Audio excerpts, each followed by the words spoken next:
Hi AI అనేక సమస్యలకు కృత్రిమ మేధతో పరిష్కారం. నగరంలో పెరుగుతున్న స్టార్టప్ ట్రెండ్స్. పూర్తి వివరాలకు చదవండి రేపటి సాక్షి దినపత్రిక. పవిత్రమైన తిరుపతి లడ్డూపై ముఖ్యమంత్రి చంద్రబాబు చేసిన వ్యాఖ్యలపై వెంకన్న భక్తులు మండిపడుతున్న పరిస్థితి కనపడుతుంది.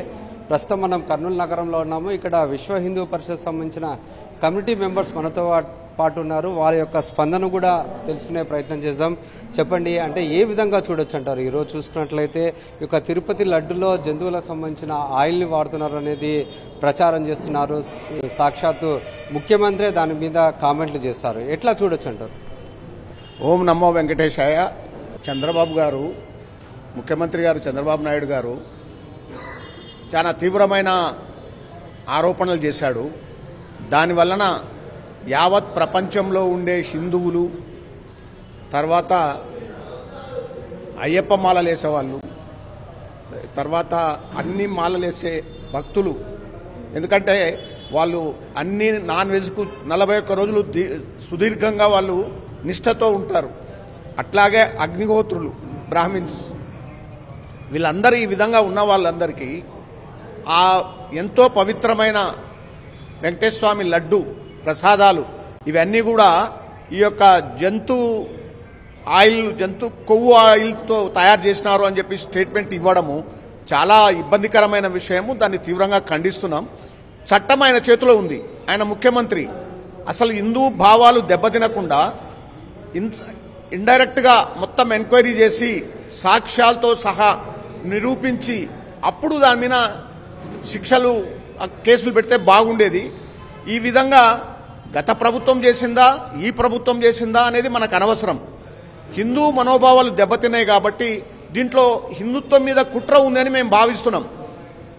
ఎందుకంటే ఎంతో పవిత్రమైన ఈ లడ్డును ఆ విధంగా అపవిత్రం చేసినారు అని చెప్పి చాలామందికి దేవుడి మీద విరక్తి కలిగి దేవునికి దూరమయ్యే పరిస్థితి ఉంది. అది మతాంతీకరణ చేయడానికి కుట్ర పన్నారా, లేకపోతే ఇప్పుడు ఈ యొక్క పరిస్థితులను రాజకీయంగా ఉపయోగించుకోవడానికి ఉపయోగపడుతుందా అనేది మనకు అనవసరము. కానీ విశ్వ హిందూ పరిషత్ దక్షిణాంధ్రప్రదేశ్ తీవ్రంగా ఖండిస్తుంది. దాన్ని డిమాండ్ చేస్తుంది. ఒక సుప్రీంకోర్టు జస్టిస్తో ఆయన ఆధ్వర్యంలో సిబిఐ ఎంక్వైరీ జరగాలి. జరిగి దోషులను అవసరమైతే చట్టాలు మార్చైనా సరే ఉరిశిక్ష ఇవ్వాల్సిన అవసరం ఉంది. అంటే ఇది మీరు జనరల్ గా ఆలోచించండి. అంటే చాలా పవిత్రంగా భావిస్తుంటాము ఎన్నో సంవత్సరాల నుండి. ఈ యొక్క తిరుపతి లడ్డు అంటే ఒక్క మన రాష్ట్రంలోనే కాదు, ప్రపంచంలోనే ఈ యొక్క చాలా ప్రఖ్యాతిగాంచింది. చాలా ఎంతో పుణ్యం చేసుకుంటేనే ఈ యొక్క ప్రసాదం లభిస్తుందండి. అటువంటి ప్రసాదం మీద మీరు చెప్పిన విధంగా రాజకీయంగా కావచ్చు, ఇతర కోణాల్లో దీన్ని హైలైట్ చేస్తున్నారని మీరు భావిస్తున్నారా? తప్పకుండా అండి. ఇది రాజకీయంగానే ఇదంతా జరుగుతుందని మనం అంటున్నాము. లేకపోతే 3 నెలల నుంచి జరుగుతున్న, ఆయన ప్రభుత్వం వచ్చి 4 నెలలు అవుతుంది. 4 నెలల నుంచి జరుగుతున్న ఈ తతంగాన్ని ఎందుకు దాన్ని పసిగట్టలేకపోయినారు? నేను ఇందాకనే మీకు చెప్పాను. పసిగట్టినప్పుడు రహస్యంగా ఎంక్వైరీ చేసి, అది సిఐడినా ఏదో ఒకటి చేసి నిజ నిర్ధారణ చేసి ఆ డిఆర్డిఐ ఇన్స్పెక్షన్ రిపోర్ట్ తీసుకున్నారు. అది ఎంతవరకు ప్రామాణికం అనేది కూడా చూడాలి. ఆ రిపోర్ట్ సంబంధించిన దాకైతే అది జూలై మాసంలోనే దాని మీద టెస్ట్కు పంపించడం జరిగింది. అది వచ్చిన రిపోర్ట్ కూడా ఈ యొక్క చంద్రబాబు ముఖ్యమంత్రిగా ఉన్నప్పుడే జరిగిన విషయం. అంటే రకరకాలుగా సంబంధించిన అధికారి కావచ్చు, తిరుపతి దేవస్థానం సంబంధించి ఆ రిపోర్ట్లో వెలువడించిన అంశం కూడా వెజిటేబుల్ సంబంధించిన ఆయిల్ మాత్రమే ఫ్యాట్ ఉందని చెప్పి చెప్తున్నారు. అయితే పూర్తిగా ఈ యొక్క ఆయిల్, జంతువులకు సంబంధించిన ఆయిల్ ఉందనేది నిర్ధారణ అయితే కాలేదు. అఫీషియల్గా ఆ రిపోర్ట్లో కూడా లేని పరిస్థితి. ఇటువంటి సిచ్యువేషన్స్లో ముందుగానే చెప్పడానికి గల కారణమే ఉంటుంది. ఆ రిపోర్ట్ అవునా కాదా అనేది మాకు అవసరం లేదు. అది నిజ నిర్ధారణలోనే తెలియాలి. ఎందుకంటే ఈ కాలంలో ఎంక్వైరీస్ అన్ని ఎట్లా ఉన్నాయి? ఎవరు అధికారంలో ఉంటే వాళ్ళకు సపోర్ట్గా రిపోర్ట్స్ వస్తున్నాయి, ఎవరు అధికారం లేకపోతే ఆ విధంగా వస్తున్నాయి. మనం గత 5 సంవత్సరాల నుంచి చూస్తూనే ఉన్నాం. కాబట్టి ఇప్పుడు అది అసలు అథెంటికేటెడ్ రిపోర్టా కాదా అనేది ఎంక్వైరీ జరగాలంటే సుప్రీంకోర్టు జస్టిస్ ఆధ్వర్యంలో సిబిఐ ద్వారా జరగాలి. అది మా డిమాండ్. మీరు చెప్పండి, అంటే ఇప్పుడున్న సిచ్యువేషన్స్లో ఒక్కసారిగా ఈ విధంగా బయటికి రావడం అనేది చాలా మటుకు అదే లడ్డూని ప్రధానమంత్రి గారు తీసుకున్నారు, రాష్ట్రపతి గారు తీసుకున్నారు. ఈ ప్రపంచంలో ఉన్న హిందూ సమాజాన్ని గౌరవించే వాళ్ళు ప్రతి ఒక్కరూ ఈ యొక్క లడ్డూని తీసుకున్న వాళ్ళే, ప్రసాదాన్ని స్వీకరించిన వాళ్ళే. ఇటువంటి సిచ్యువేషన్స్లో ఆ జంతువుకు సంబంధించిన ఆయిల్ కలిసిందంటే ఈ యొక్క భక్తులు ఏ విధంగా ఫీల్ అవుతారు?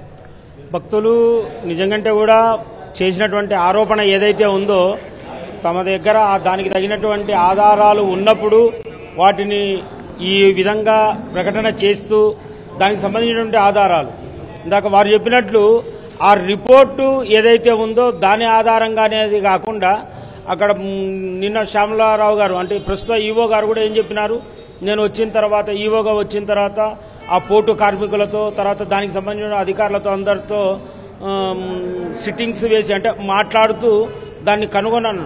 ఇటువంటిది కనుగొన్నాను అన్నప్పుడు ఎప్పుడో ఇది వచ్చింది, గవర్నమెంట్ వచ్చిన తర్వాత 2 నెలలకు ప్రారంభమైంది.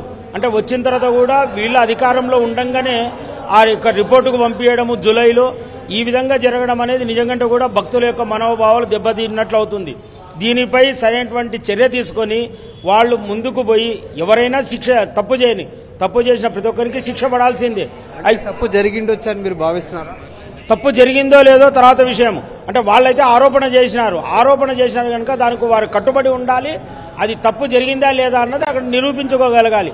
వారు చేసినటువంటి ఆరోపణకు కట్టుబడి ఉండాలి. ఒకవేళ నిజంగా కూడా ఆ తప్పు జరిగింది అంటే మాత్రం విశ్వ హిందూ పరిషత్ హిందువుల పక్షాన పోరాడుతూ ఉన్నాము. ఈ విషయంలో ఎక్కడ కూడా తగ్గేది లేదు.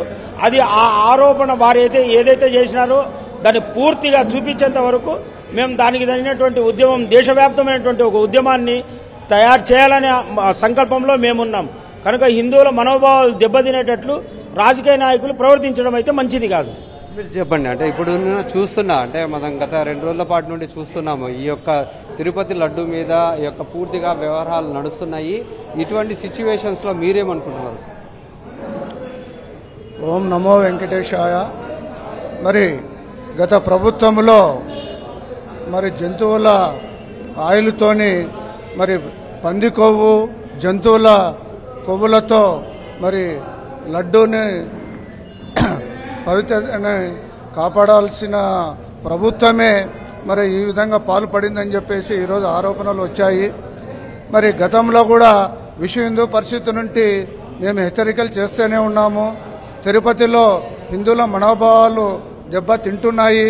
మరి హిందూ సాంప్రదాయాలను కాపాడాలని చెప్పేసి విశ్వ హిందూ పరిషత్ తరఫున మేము హెచ్చరికలు చేస్తున్నప్పటికీ మరి హిందువుల మనోభావాలు దెబ్బతీయడానికి మరి ఇలాంటి పోకడలకు గత ప్రభుత్వంలో మరి అవకతవకలు జరిగినాయి. కాబట్టి మరి ఈవో గారు ధర్మారెడ్డి గారు అయితేనేమి, భూమా కరుణాకర్ చైర్మన్ అయితేనేమి, ఏవి సుబ్బారెడ్డి గారు అయితేనేమి, వీళ్ళందరిపైన కూడా క్రిమినల్ కేసులు పెట్టి అరెస్టు చేసి విచారణ చేసి నిజాలు తెలపాలని చెప్పేసి మరి ఈ రాష్ట్ర గౌరవ ముఖ్యమంత్రి చంద్రబాబు నాయుడిని కోరడం జరిగింది. అయ్యా, మీరు ఒట్టి ఆరోపణలు చేయడమే కాదు మరి నిర్ధారణ చేసి మిగతా వాళ్లకు శిక్షలు పడే విధంగా మీరు కేసులు పెడితే అప్పుడు మీరు హిందువుల మనోభావాలని గౌరవించిన వాళ్ళు అవుతారు. కాబట్టి ఇదిగిన మీరు నిర్ధారణ చేసి మీరు అరెస్ట్ చేసి కేసులు పెట్టకపోతే దేశవ్యాప్తంగా కూడా విశ్వ హిందూ పరిషత్ ఆందోళన చేయడానికి సంసిద్ధంగా ఉందని చెప్పేసి విశ్వ హిందూ పరిషత్ తరఫున డిమాండ్ చేస్తున్నాం. కలియుగ ప్రత్యక్ష దైవం ఉన్నట్టు శ్రీ వెంకటేశ్వర స్వామిని రాజకీయాలకు వేదికగా మార్చున్నటువంటి ఈ రాజకీయ పార్టీలకు తప్పకుండా బుద్ధి రావాలి. వాస్తవానికి దీంట్లో విదేశీ కుట్ర కూడా ఉందని కూడా మేము భావిస్తున్నాం. ఎవరైతే ఈ యొక్క ఆయిల్ ఎగుమతి చేస్తున్నారో దాంట్లో తప్పకుండా మాంసాలను ఎగుమతి చేసేటువంటి అల్ఫా కంపెనీ అది ఉందని మాకు కూడా ఇందాకనే విచారణలో మాకు అంశాలు తెలియజేస్తున్నాయి. దయచేసి ఒకటే విజ్ఞప్తి చేస్తున్నాం ప్రతిపక్ష పార్టీలకు, అధికార పార్టీలకు, దయచేసి శ్రీ వెంకటేశ్వర స్వామి యొక్క నియమ నిబంధన సాంప్రదాయబద్ధంగా చేసేటువంటి ఈ ప్రసాదాన్ని రాజకీయం చేయకండి. తప్పకుండా వెంకటేశ్వర స్వామి మీకు అందరికీ ఎవరైతే తప్పు చేస్తారో వాళ్ళకి బుద్ధి చెప్తాడు. జై శ్రీరామ్. అది మనం చూసుకున్నట్లయితే పూర్తిగా ఏదైతే ఈ యొక్క నిజ నిర్ధారణ అనేది జరగకముందే పూర్తిగా ఒక రాష్ట్ర ముఖ్యమంత్రి చంద్రబాబు ఈ విధంగా కామెంట్లు చేయడం అనేది సరైనది కాదు. పూర్తిగా విచారణ చేసిన తర్వాతనే దాన్ని వెలువడించింటే మంచిగా ఉంటుంది. ఈ యొక్క ఏదైతే భక్తుల మనోభావం దెబ్బతినే విధంగా ఈరోజు చంద్రబాబు మాట్లాడుతున్నాడో అదైతే సరైనది కాదు. పూర్తిగా నిజాలు తెలిసిన తర్వాతనే దాన్ని ప్రస్తావించాలే తప్ప ఇటువంటి వాటిని ప్రస్తావించి ఈ యొక్క హిందువుల మనోభావం దెబ్బతినే విధంగా భరించడం అనేది సరైనది కాదంటూ ఈ యొక్క కమ్యూనిటీ సభ్యులు చెప్తున్నారు. కెమెరామెన్ శేఖర్తో లోకేష్ సాక్షి టీవీ కర్నూలు.